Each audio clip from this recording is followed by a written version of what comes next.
The Raiders. The Raiders! Week 1, they're traveling to Indianapolis to play the Colts with the one and only quarterback for the Colts. Whose name? He's the guy from Stanford, right? What's his name? He's lucky, right? Yeah, Sid Luckman. No, it's the other Luckman. The other Luck. He's a man, and he's lucky, but his name is just Luck. Yeah, I believe. Andrew Luck. And he throws horseshoes. Andrew Luck came in and did an utterly amazing thing last year.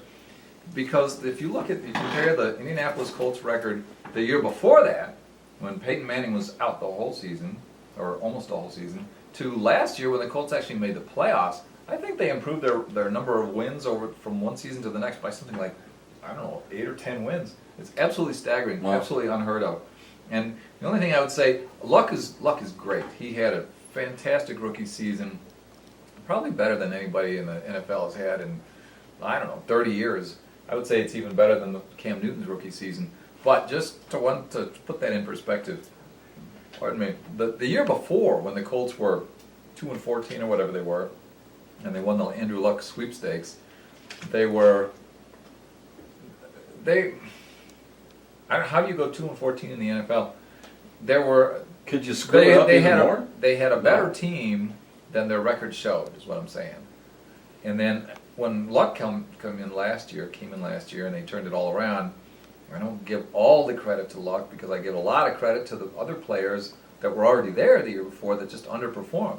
I mean, if you've been counting on Peyton Manning and he's been the all-pro, all-world, all-everything quarterback for years and years and years, breaking all kinds of passing records, leading the Colts to the playoffs year after year, winning the Super Bowl one year, and then he's out.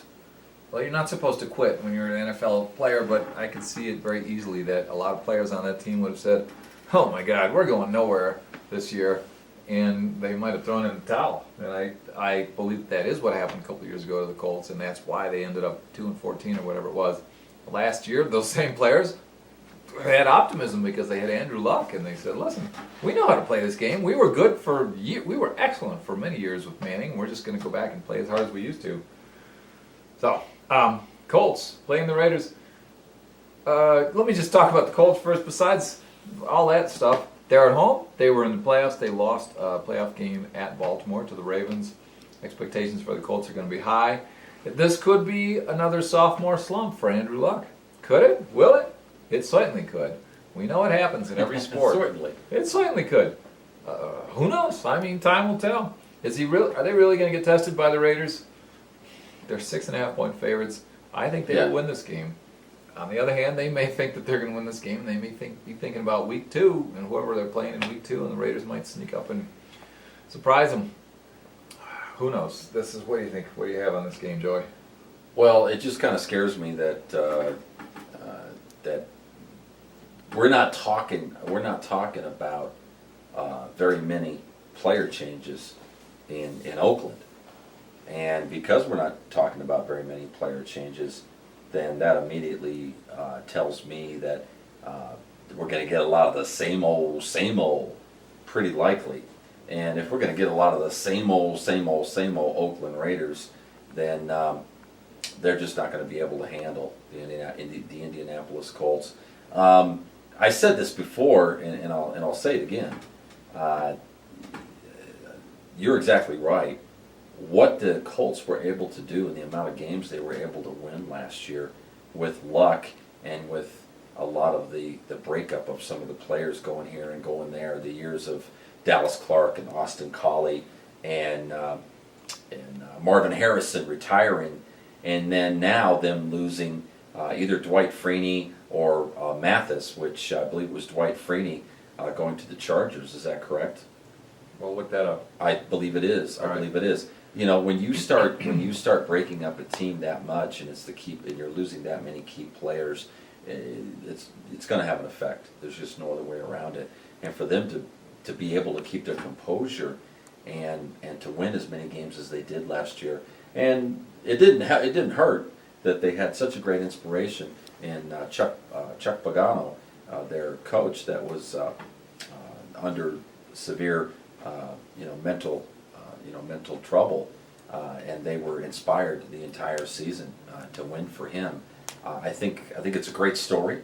I think that the team clearly gave us another example, which everybody in America loves to see, of the underdog coming together and proving everyone wrong and showing such dedication and such loyalty that they're able to pull together and they're able to win. And that's what's really, to me, that's what really happened in Indianapolis.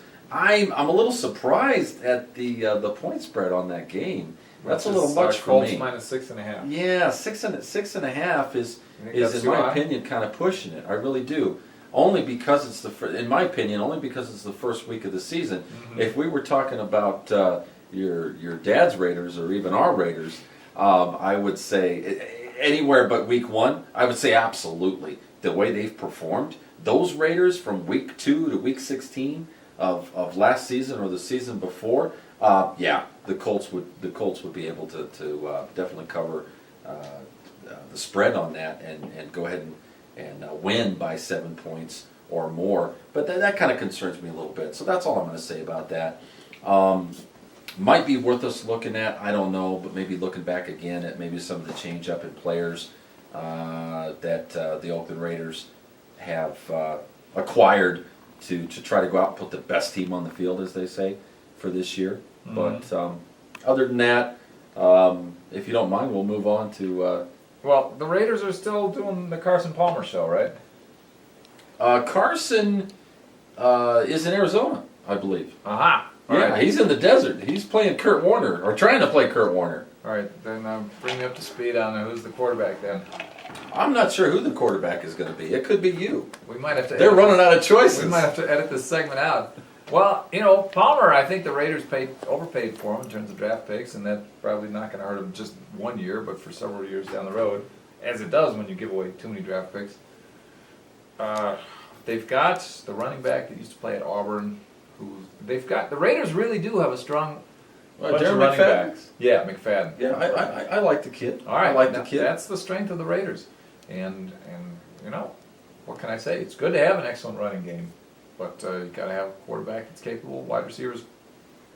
This is only the second year in the post Al Davis era, and it's just been an enormous adjustment, I think. The Raiders have a history. By the way, I was bagging on the Bengals pretty hard back in May, and one thing that I noticed when I watched the tapes is I didn't give due credit. I don't think I gave due credit to the Raiders for their persistent level of futility. I mean, I think I mentioned that they have a record for most. I don't know if it was the most, but a long streak of seasons where they lost 10 games or more, and that really takes some doing. And in the Al Davis era, there was all this stuff about Davis is interfering with the coaches. He wouldn't let the coaches coach. So the coach would find the player, and the player would go in and talk to Al Davis, and Al Davis would reverse the fine. I mean, that stuff is just atrocious for team chemistry and all that other stuff. The Raiders have been so much worse. I mean, the home court and home field is always an advantage, but there have been so many games that the Raiders have played on the road in recent years where it just looks like they were not even in the game. And Lord knows what's going to happen there. Oh my goodness. I think we're getting a hint. Terrell Pryor? Is he playing quarterback? You know what? I was going to say the name Pryor, not Richard's convenient truth, but Matt Flynn from the Green Bay Packers, who got traded, I believe it was to Kansas City. Well, Kansas City has given him up. Mm-hmm. And when the Packers were so high on him, remember he had a couple of good games when Aaron Rodgers was out, and then everybody was talking about him, and they gave him all kinds of money. And so Oakland is putting their faith in Matt Flynn. God, they've gone through quarterbacks more than I go through underwear, Mickey. My goodness. You know, I even heard a rumor that Jamarcus Russell wanted to get back into the NFL. No. I heard that. You don't say. Well, we got to look it up. But He's working out? He's the guy. He cares? He was the #1 draft pick several years ago. Oh, What a waste goodness. of money. Yeah, tell me I don't about even. it. I'm not. I'm not even part of. I'm not even part of the the Oakland Raiders franchise, and it hurt my pocketbook. I feel like I got burnt over the coals on that one. I mean, my goodness, Russell probably it was said horrible. He had a $50 million contract, as you would expect for a #1 draft pick. I'm not talking the Raiders' #1 draft pick, which he was, but I'm talking about the overall #1 draft pick. And I know I'm going back a few years, but this is the kind of stuff that has happened to the Raiders. And Russell put in, I think he set an all-time record for least effort by anybody picked in the first round. He just, what I heard, and I heard it a lot on Oakland area sports talk radio. Oh, please. Yep, was that he was out of shape and he wasn't prepared. And that's how things progressed during the season. Oh, that absolutely. He would come in not prepared, and he just tanked. And the Raiders were so glad to get rid of him. But you know, they're like they reached out for Carson Palmer as if he was going to be their solution, their big solution to the quarterback question. And I don't know, it's just been hard to watch. As a Raiders fan, I want them to come back. I want them to return to their glory days, as we touched on in May. I want them to be able to play on the road and focus and be in the games, even if it's their third road game in a row or the second. I want them to go into places like Indianapolis and play against the playoff team and go in there and win these games. And so much of the game is mental. So much of it is team chemistry. I think this is the Raiders. If I had to pick one area of what the Raiders have to improve this season, they have to improve that. The mental aspect of the game, the team chemistry, to where they are actually all still focused and still in it as a team late in the fourth quarter so they can pull some of these games out. Well, I don't think Matt Flynn is the answer. And it's not so much Matt's fault. It's all the pressure that comes with being the 2013 named starting quarterback for the Oakland Raiders. Mm-hmm. A lot of it is what you said, and the baggage that comes along with that job on top of everything else is the inconsistency in the team, is not only the newness, if you will, that he's going to have to deal with, but he's talking about an organization. Hopefully he's got, doesn't look like the depth chart, which is kind of surprising for quarterbacks in Oakland. Has a mentor, like a lot of teams. When you look at the Dallas Cowboys and you look at a backup like Kyle Orton for Tony Romo, that's a big deal. That's a big deal for a quarterback. And simply put, because the old adage that some of the situations that you're going to go through, an experienced quarterback can help you get through those situations. Mm-hmm. But also the adage, experience versus youth and talent. A lot of times experience works out. And just to calm you down, if nothing else, Mickey, is the third point. When you can be a Tony Romo, and oh my God, why did I pick that example? But I thought of Kyle Orton, and that's why I went there. But when he can be in a game and he can be in the third quarter, or the worst, the hardest situation is in that fourth quarter, you're trying to win the game, and it's just enough time for you to put together one more drive. You want a Joe Montana. You want a Kenny Stabler. You want a Tom Brady. You want someone like that as your backup quarterback. Wait a minute, you want Joe Montana as your backup? Who would be the starter if Joe Montana is the backup or Tom Brady is the backup? Well, not literally. I mean that. I know what you're saying. I mean that level of experience as a quarterback. I just couldn't think of any current. NFL quarterbacks that are still playing in the league, but they're, for whatever reason, a little too old to be a starting quarterback, but they're kept on a team so that they can be used at a minimal level as a second or a third string quarterback. That's the analogy I'm trying to paint. Mm-hmm. I don't really have any names. I don't have anything to go on. I'm always trying to pull things out of the air, and that's why I'm pulling that out of the air. Some other quarterbacks that I could think of, if you wanted me to, that recently gave up the starting role and were no longer used as a starting quarterback, but were awful good, that are still out there. Maybe somebody like Chad Pennington. I mean, Chad Pennington had enough years where he had to prove himself that he would have some advice that would be useful and helpful to a young quarterback, like a Matt Flynn situation.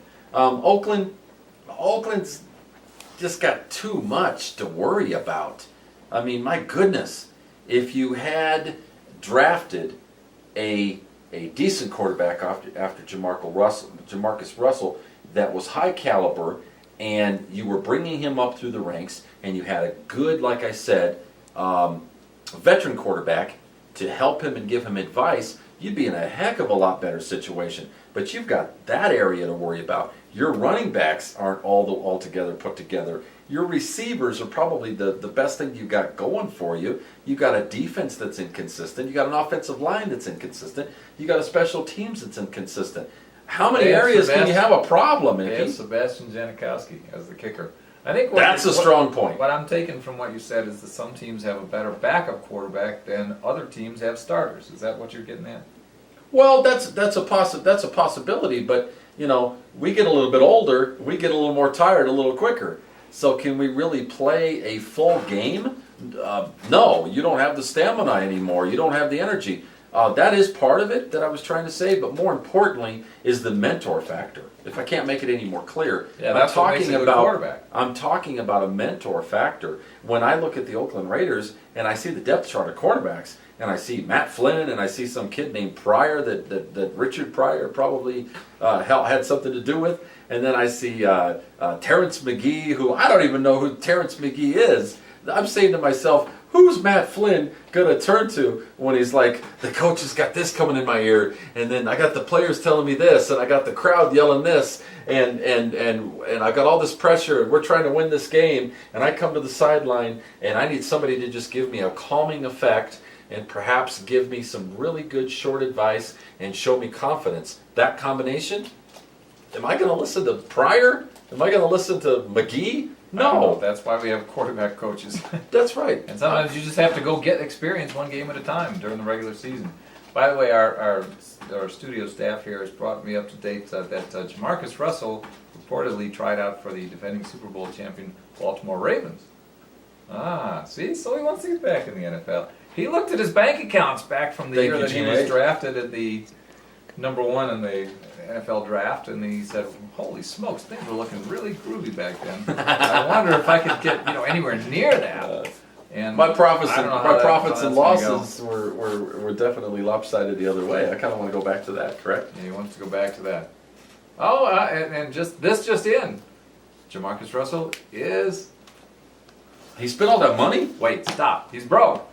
In fact, I'm guessing. I would go so far as to say that he's so I can't broke. read. Stop! Hold on! He's so broke that he can't even pay attention. Oh my goodness. That's probably why he's trying to get back into the NFL. All right, good luck, Jamarcus. And if you make it and you come back to Oakland, I'm sure the fans will remember you. Anyhow, on this thing, Raiders and Colts, I'm just going to go with the Colts. I don't care about the 6.5 points. The Colts are a proven team. The Raiders are a rebuilding project. I know it's a big spread. I know the Colts might be taking it for granted and overlooking it, but I'm still going to pick the Colts minus 6.5. Excuse me. Mm-hmm. What else? Great matchup. For a lot of people, you'd say it's the game of the week.